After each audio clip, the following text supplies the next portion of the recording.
ದೊಡ್ಡ ಸಾಮ್ರಾಜ್ಯ ಅಂದ್ರೆ ಅದು ವಿಜಯನಗರ ಸಾಮ್ರಾಜ್ಯ. ಇದೇ ಮೊದಲು ಬಾರಿ ಮುಂಗಾರು ಹಂಗಾಮಿನಲ್ಲಿ ಕಾಲುವೆಗೆ ನೀರು ಇಲ್ಲ. ಇದರಿಂದ ರೈತರು ರೊಚ್ಚಿಗೆದ್ದಿದ್ದಾರೆ.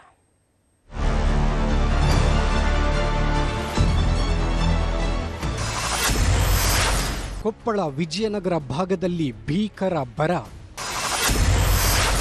ಬಚಾವತ್ ಆಯೋಗದ ತೀರ್ಪು ಪಾಲಿಸಲು ಆಗ್ರಹ. ಸುಮಾರು 300 ವರ್ಷಗಳ ಕಾಲ ಆಡಳಿತ ನಡೆಸಿದ ವಿಜಯನಗರ ಸಂಪದ್ಭರಿತ ಸಾಮ್ರಾಜ್ಯವಾಗಿತ್ತು.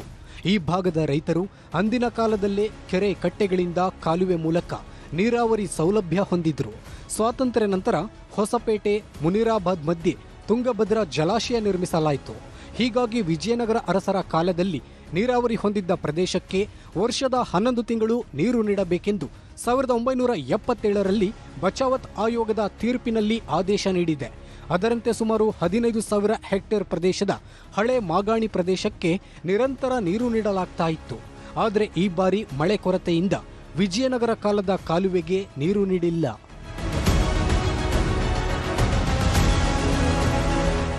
ಹೊಸಪೇಟೆ ತಾಲೂಕಿನ ರಾಯ ಮತ್ತು ಬಸವಣ್ಣ, ಕೊಪ್ಪಳ ಹಾಗೂ ಗಂಗಾವತಿ ತಾಲೂಕಿನ ವಿಜಯನಗರ ಕಾಲುವೆಗಳಿಗೆ ವಾರ್ಷಿಕ 5.71 ಟಿಎಂಸಿ ನೀರು ನೀಡಬೇಕೆಂದು ನಿಯಮವಿದೆ.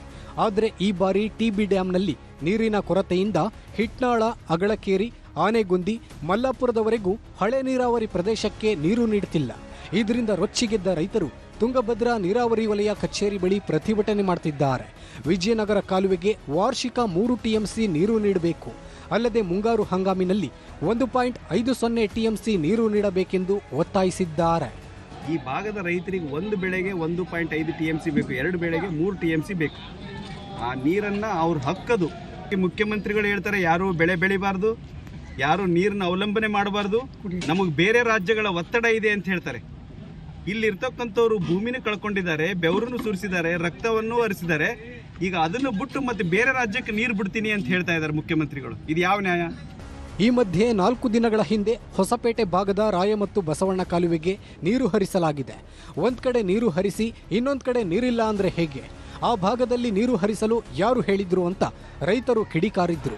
ಸಿಎಂ ತಕ್ಷಣ ವಿಜಯನಗರ ಕಾಲದ ಕಾಲುವೆಗೆ ನೀರು ಹರಿಸಬೇಕೆಂದು ಒತ್ತಾಯಿಸಿದ್ದಾರೆ. ಇಲ್ಲಿ ಮಳೆ ಇಲ್ಲ, ಪಂಪ್ ಸೆಟ್ ಕೂಡ ತೊಂದರೆ ಆಗಿದೆ.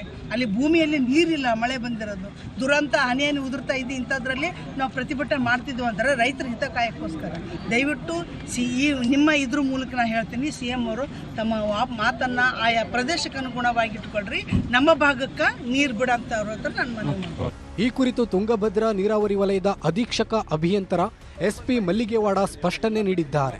ಈ ಬಾರಿ ತುಂಗಭದ್ರಕ್ಕೆ ಅತ್ಯಂತ ಕಡಿಮೆ ನೀರು ಬಂದಿದೆ.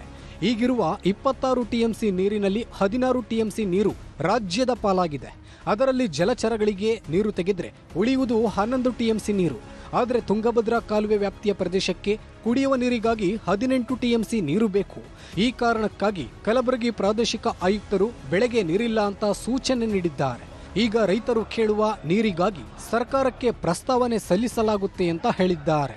ರಿವರ್ ಅಸಿಸ್ಟೆಂಟ್ 2 ಟಿಎಂಸಿ ಯೂಶುವಲಿ ಅದು ಖರೀಫಲ್ಲಿ ನಾವು TLPC ಥ್ರೂ ಅದು ಹೋಗ್ತಾ ಇತ್ತು. ಈಗ ಇವರೇ ರಬಿಯಲ್ಲಿ ಅದನ್ನು ನಾವು ಏನೇ ಮಾಡಬೇಕಂದ್ರೆ ICC ಥ್ರೂನೇ ಮಾಡಬೇಕು. ನಮ್ಮ ಕಡೆ ಯಾರ ಕಡೆನೂ ಪವರ್ ಇಲ್ಲ. ಈಗ CA ಆಯಿತು, SC ಆಯಿತು, ಪವರ್ ಇಲ್ಲ. ಈಗ RC ಕಡೆ ಹೋಗಿದೆ. ನಾವು ಏನು ಕೂಲಂಕುಷವಾಗಿ ನಾವು ಚರ್ಚೆ ಮಾಡಿ ಅಲ್ಲಿ ಕಳಿಸ್ತೇವೆ. ಅವ್ರು ಏನು ಡಿಸಿಷನ್ ತಗೊಂಡ್ರೆ. ಒಟ್ನಲ್ಲಿ ಇದೇ ಮೊದಲ ಬಾರಿಗೆ ಮುಂಗಾರು ಹಂಗಾಮಿನಲ್ಲಿ ತುಂಗಭದ್ರಾ ಜಲಾಶಯಕ್ಕೆ ನೀರಿನ ಕೊರತೆ ಉಂಟಾಗಿದೆ. ಇದರಿಂದ ವಿಜಯನಗರ ಕಾಲದಿಂದಲೂ ನೀರಾವರಿ ಹೊಂದಿರುವ ರೈತರಿಗೆ ಈಗ ಸಂಕಷ್ಟ ಎದುರಾಗಿದೆ. ಶರಣಪ್ಪ ಬಾಚಲಾಪುರ, ನ್ಯೂಸ್ 18 ಕೊಪ್ಪಳ.